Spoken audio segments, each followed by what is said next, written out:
Hello, you wonderful people, and welcome to another episode of SuperFantaFi. This being a show where I talk about TV shows of the supernatural, fantasy, and/or science fictional genre. For today's episode, I'm going to talk about I'm the Evil Lord of an Intergalactic Empire, Season 1, Episode 11.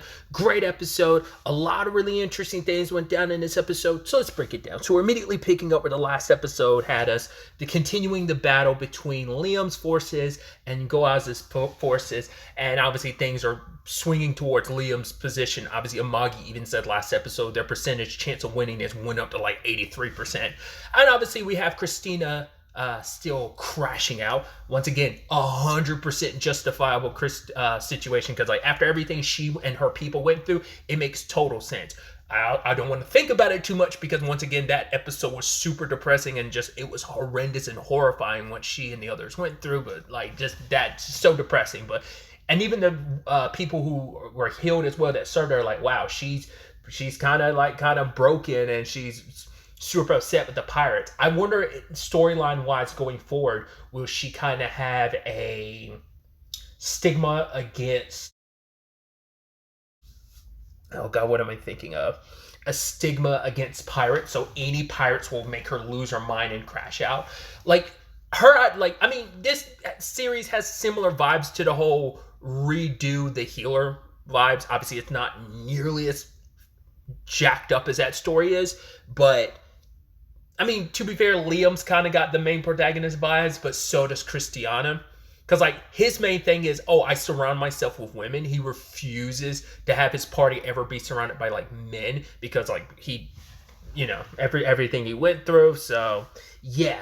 So, because of that, like I said, that's why I'm wondering, like, going forward, will she have, like, that same, like, trigger when it comes to pirates in general? Or will that be alleviated after all this? Probably not. After that torture and pain and being modified the way she was, there's no way you're just going to be, like, okay in general. Like, getting your revenge isn't going to like totally fix you, but I think to compensate for it is her loyalty and dedication to Liam going forward. So either way, slashing through everybody, doing their thing. And I love that, like, while like Liam's doing his evil lord thing of like, oh, I'm doing this stuff to be selfish, you cut back to like that Brigadier General and that guy they're talking together and being like, oh, I'm scared, don't worry, I'm scared too. But the fact is, it's like we were ostracized because we wanted to we challenged like the corruption in the empire and would not stand for it. And Liam, it's like, just imagine what kind of life he could have lived. I mean, look at who, like, regardless of his circumstances as a noble, look at what he became after being left with a giant debt by his family, but look at what he's become. And it's like,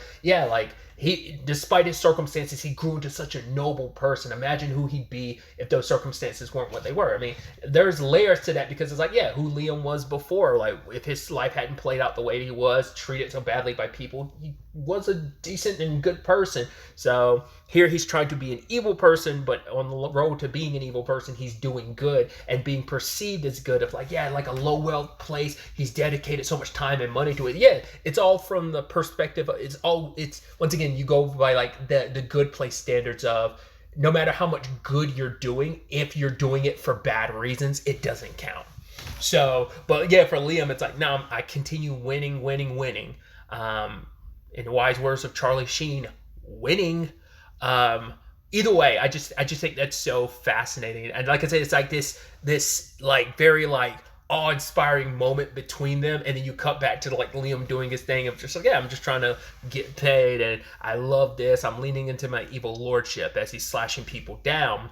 But then the ships like create like a shield barrier so he can't get to Goaz, but the others, like his ships, fire all at once and find a little spot to break through for him to sneak in, and he makes his way to Goaz, even though Goaz was willing to run.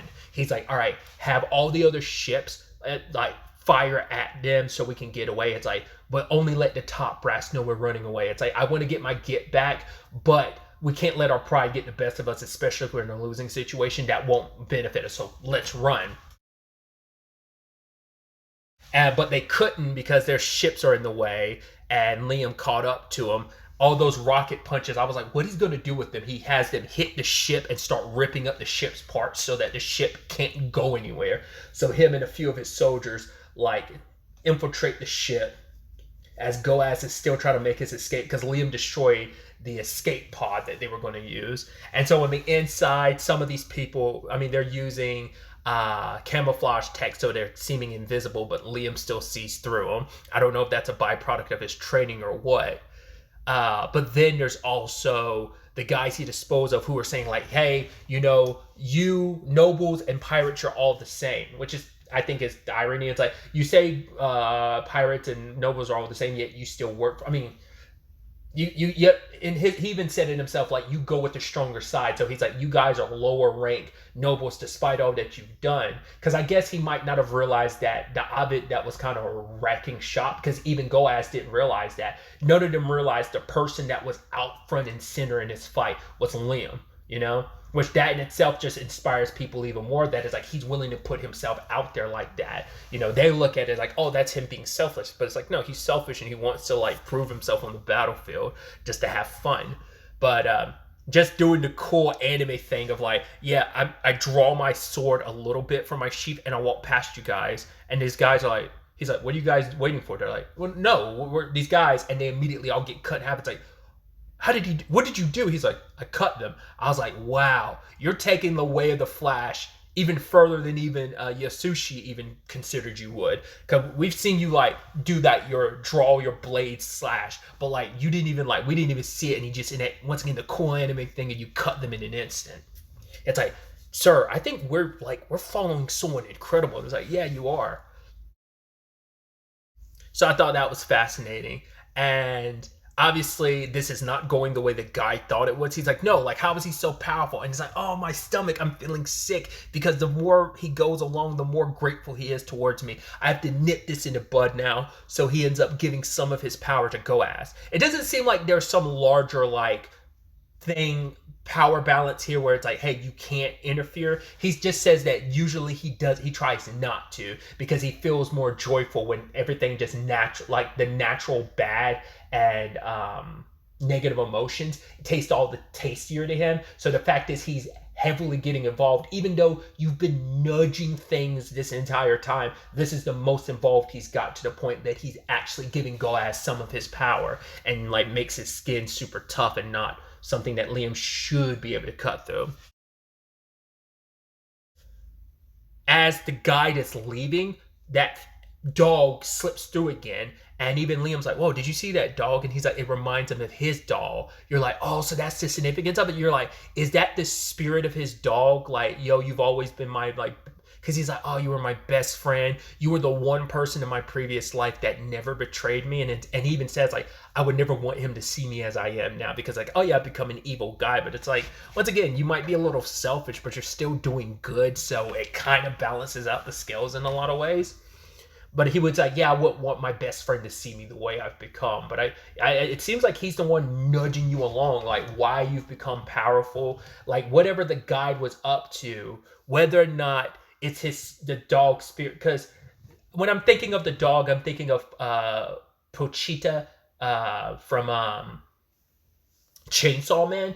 I was curious, like, if it's kind of a similar thing of like, yo, you're my best pal and I'm looking out for you, just like Pochita gave Denji the power to turn into, you know, a devil. I'm wondering if it's kind of a similar thing here. So like, is this thing balancing? Is his dog balancing out whatever bad karma like the guide is trying to put towards him? Or is he like a spirit that's being guided by some other force? I don't know. I'm so curious. Probably won't get an answer for that. But like, his dog has continued to like lead him in the right direction. So he ended up finding that special treasure room, ended up finding what is now his new sword. Just interesting timing too, because like, you know, currently watching the beginning after the end, and Arthur also dealing with a reincarnation situation, just got a new sword in the same numbered episode as well. So interesting how that all, the timing of that all is interesting. But I also, really quickly, I love, like, once again, Liam and his people wrecking shop. They're killing all the pirates, and then they get to the second in command. He was like, oh, I was being used, but his right-hand guy was like, no. That guy is Goaz's second in command, so he's most likely not being used. And so the guy's like pleading with him. He's like, yeah, hire me. I'll be by your side. And without even realizing, I love the realization when his head tilts because Liam cut his head off that fast. It's like, oh, you had a second to realize your head just got lopped off, but you also didn't even see it coming. I mean, that's a twofold thing.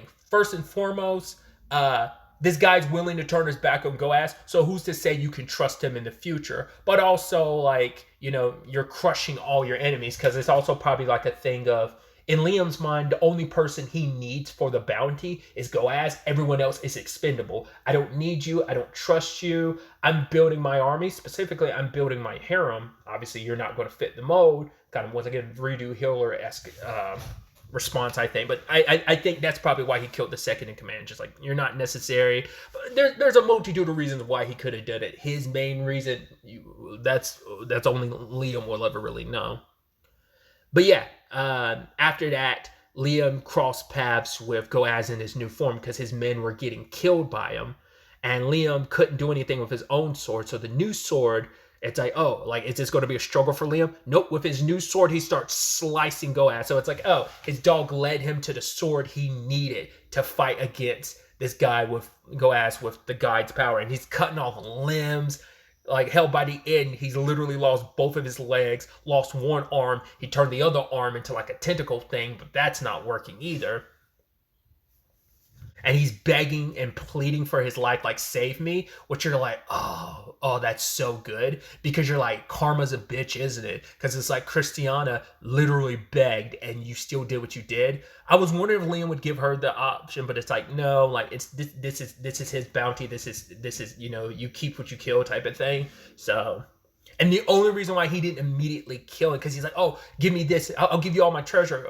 He's like, wait, you got more treasure? He's like, honestly, no. The fact is your treasure's already all mine. So why would I think like, oh, you're not giving me anything because what you have is already mine. I'm taking it. Even if you know more, I'll find it on my own. Plus, I'm going to turn you in for the bounty.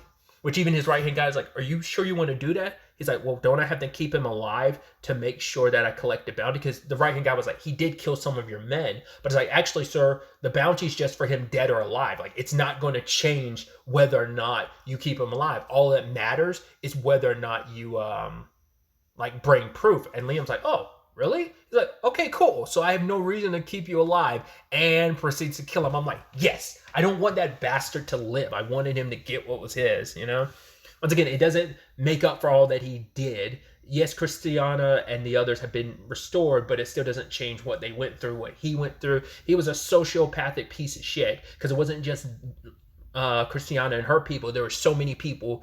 The guy that experimented on him is long dead. He got killed by Liam a couple episodes ago, but like, Goaz gave him a position to do that. So like all those people, like every single one of them was responsible. So it was the get back. So yeah, that was you're kind of like, I'm like, sweet evil. I love evil for good, So that was kind of nice. And then obviously you have Liam come back and it's like, yeah, that's kind of too easy, and that was all settled, and just being welcomed back by Amagi. And that's where things kind of end. So I'm fascinated to see where the next episode takes us. Very much like the whole Dinner Table Detective. Like, I don't know if the next episode is the finale. I think it might be. I definitely know we're not covering all of the light novel, because I'm pretty sure it's still ongoing, if I remember correctly. So, but yeah, the next episode might be the finale, but it's at least the finale for the anime. So, considering everything where Liam is right now, probably after getting this treasure, he's probably going to end up paying off his debt. Now the question is, it's just about going forward. He's got Amagi by his side, all those maid robots. He's got Christiana and her people's loyalty, specifically Christiana's. He's got Nias, who's going to continuously try to keep him as a happy customer, even though, the third factory representative, third weapon factory person is working with him because he provided Christiana and them with their mobile knights. But yeah, I'm excited to see where things end, because I think it's just going to be kind of like a fun, happy ending, even though it's not the ending for the story, because there's still more in the light novel. I think for the anime it will be the end if In fact, that is the next episode. I'm curious to see what happens with the guide. I'm also curious to see if there's anything that comes back up about his dog. Like, will his dog reveal itself and be in this world with him going forward? I think that would be beautiful in a lot of ways, but who knows? I'm interested to see how this all plays out next episode, whether it be the finale or not. But really, that's all I wanted to talk about. So the next time we meet, be happy, be safe, live life to the fullest, and enjoy it. Good day and goodbye.